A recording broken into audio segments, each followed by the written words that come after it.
We begin this hour with a rather sad story from the nation's capital, where a two-story building collapsed on Wednesday night.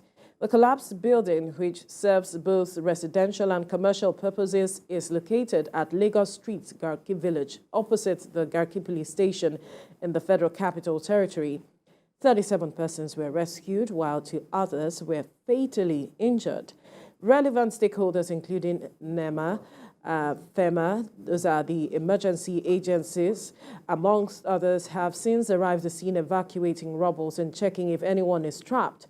However, this is the first incident since incumbent FCT Minister Nyesom Wike assumed office. This is the first incident. Now, he visited the site of the collapsed building moments ago, where he spoke with the first responders there.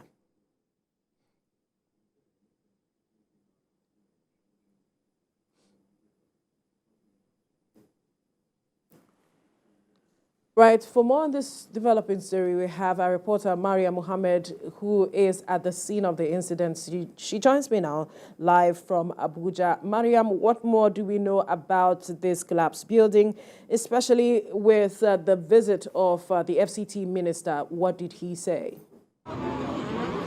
Yes, the FCT minister was here earlier, and he told us that 2 people died, and then the FCT authorities will try to pay for the hospital bills of the victims, and they will try to restore all the situations here to prevent further incidents. Sorry. One of the emergency responders there, please, you can quickly speak with them before we continue the conversation.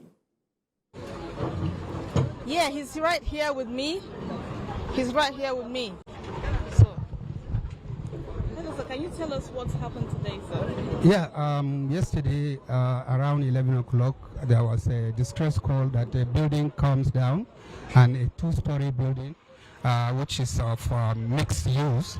That means the ground floor were used for commercial purposes. Then the first floor and the second floor was an accommodation.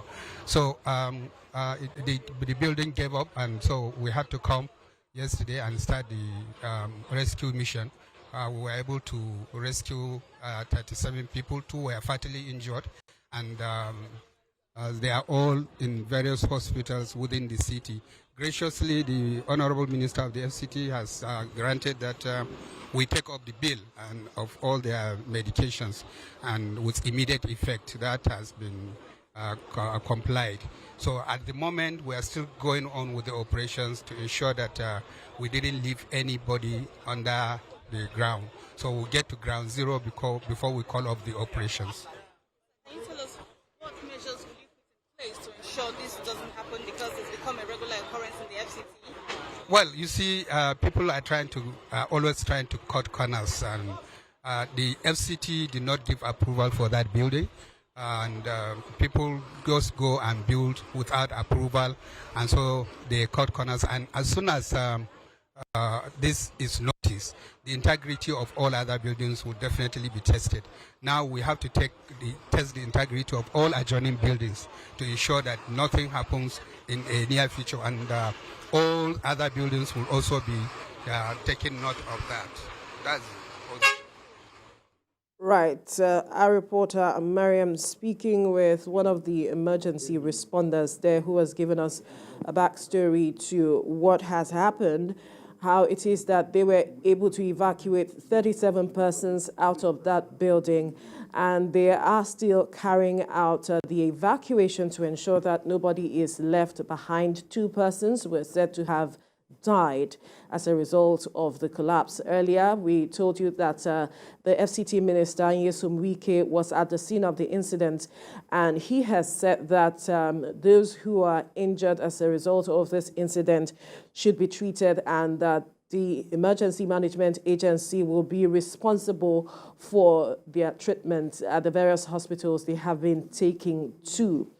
And we also heard from the emergency responder who was speaking with our reporter that there will be an integrity test of other adjoining buildings around the collapsed buildings to understand and know what their states are.